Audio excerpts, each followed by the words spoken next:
Well, howdy everyone.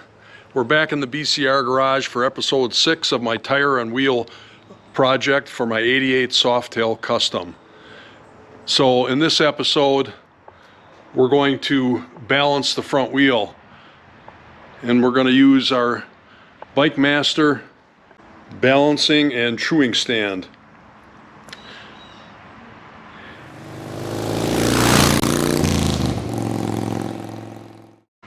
So this is a static balancer.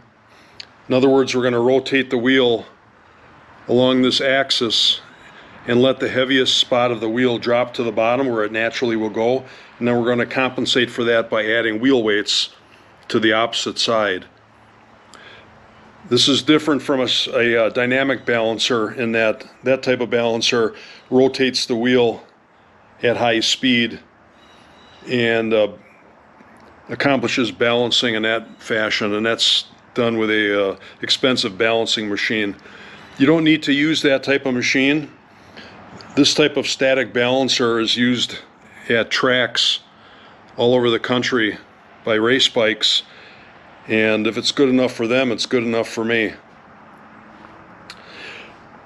So what we've got is we've got 4 leveling feet and a balance bubble right here. So you adjust your feet to get your bubble right in the middle. I don't know if that's showing up on camera, but anyway, we're right in the middle. That's what I'm trying to show you. For truing, which if you watched my truing episode, you know that I used the truing stand, which is these right here. You mount those in the wheel bearings of your wheel, and you cinch them up, and your wheel is locked in. And the reason you want to use that is because you can't have any movement at all on your wheel. Whereas if you use the balancing rod or axle here, it can move slightly back and forth, and you're also introducing extra parts. And when you're truing a wheel, you don't want that. This part here is for balancing, obviously. Use the cones and the collars to lock it into the wheel, and this axle here rides on these wheel bearings. And it's important to get a high quality machine that's nice and true to get your best balancing.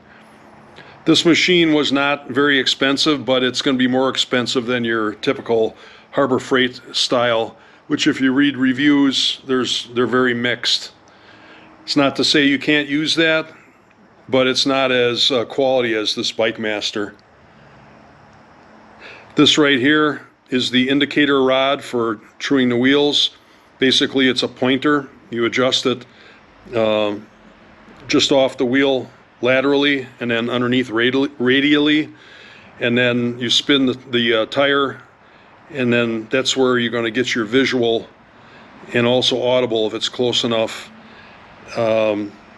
indication of whether it's true or not, and then you make adjustments to the spokes. Okay, we've got the wheel down here all ready to go. I'll get the camera set up and I'll show you how we install the collars and cones. Okay, so we're going to take our shaft with one collar and cone installed on the other end, and we're going to put it through the bore of our wheel. And then we're going to take the other cone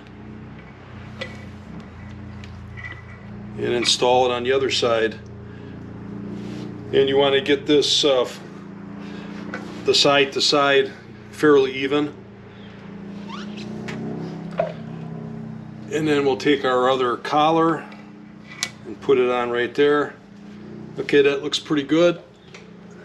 So we take a 3mm wrench, and let me just start snugging this up. And it's important to have this nice and snug in the wheel.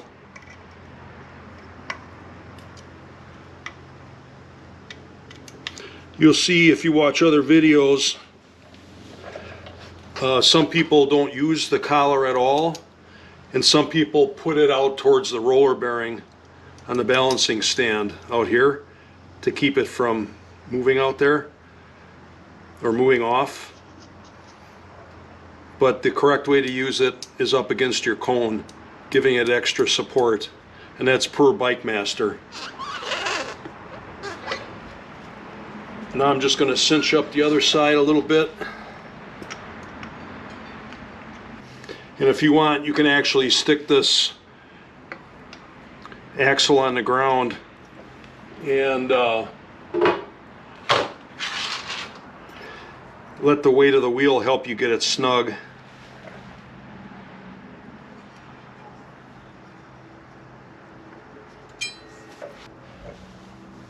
Okay, that's nice and snug. Now we're ready to lift it up into the balancing stand. Okay, before I mount the shaft with the wheel on it, I'm going to remove these centering stabilizers for the truing stand to give myself more room. And they're just held on with a set screw, or hex set screw.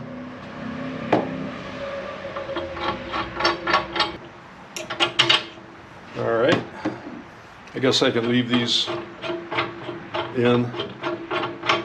Alright, now we're ready to mount the shaft.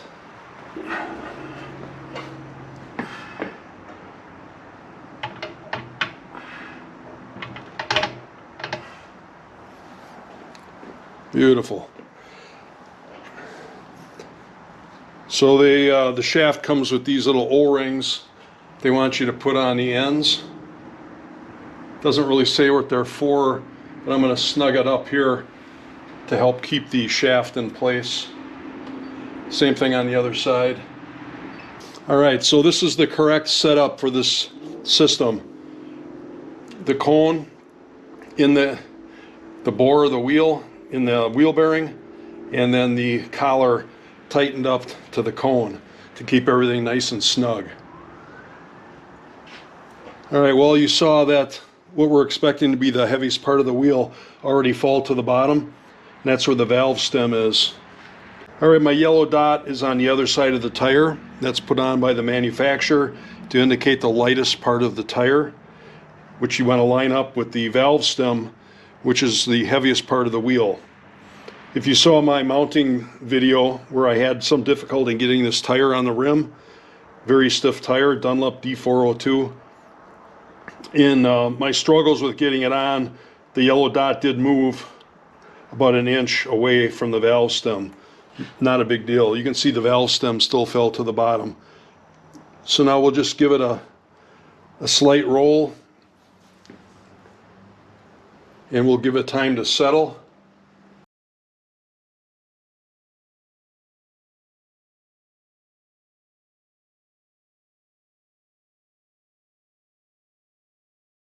Well, just as predicted,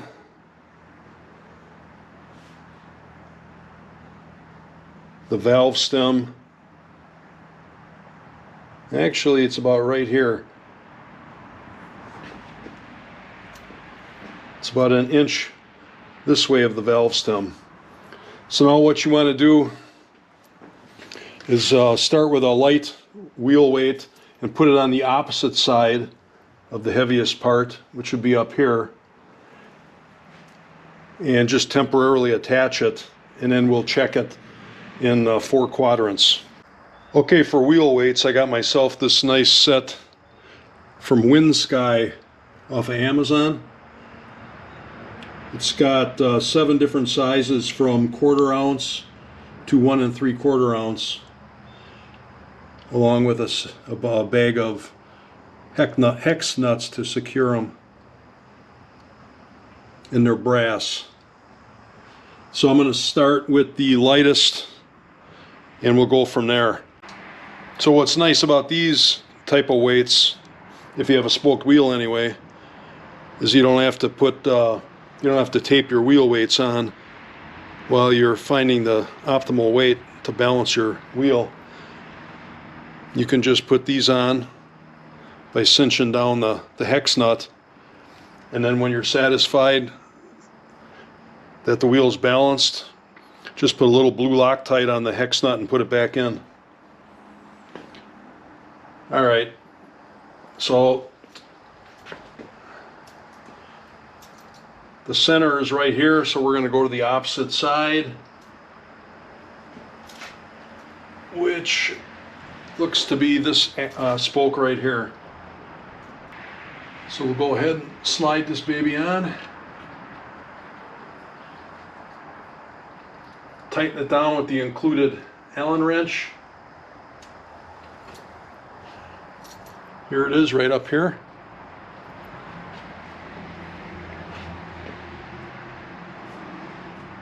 Now we'll go 90 degrees, and it's not going to be enough weight. You can see that already. All right, let me cut open the next bag.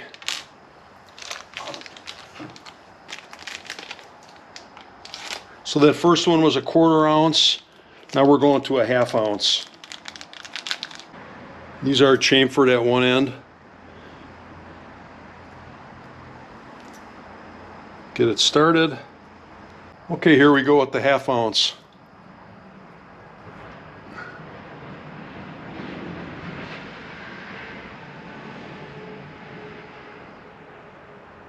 Nope. It's actually not really close with those light ones. I think I'm going to skip a size and go right up to the 1 ounce. All right. Here we go with the 1 ounce weight.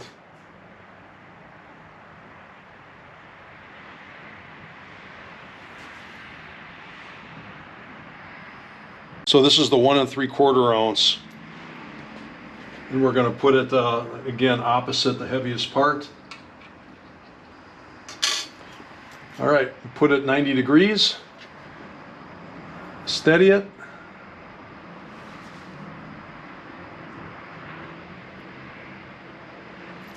And she doesn't move. Now we'll try it on the other side, 90 degrees.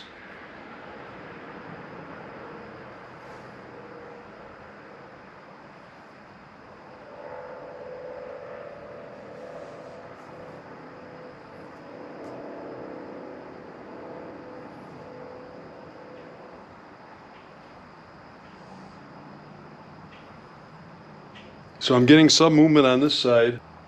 Try it on the bottom. Well, she's close, guys, but we got to keep going.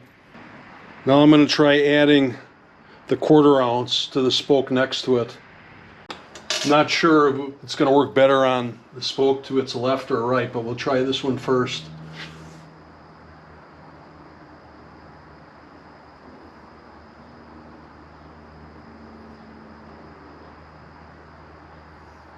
This is the side I was good on with the 1 3/4 ounce. Now I added weight, obviously, so now it's dipping. Let's try this side. Same thing. So now I'm going to try it on the spoke above it.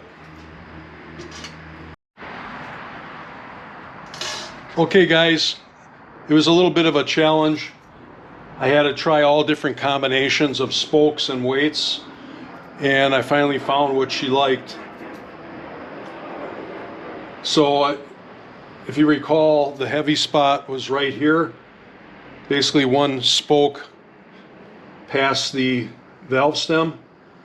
And if you follow that straight up, it kind of falls right here between these two spokes. Right in here. So what it ended up liking is a 3/4 ounce on this outer spoke and a 1 ounce on the inner spoke. So it was 1 3/4 ounces, but I had to split it up in the right combination between these two spokes. So now when I check our quadrants, you see it over here? Doesn't move. Now we'll try this quadrant.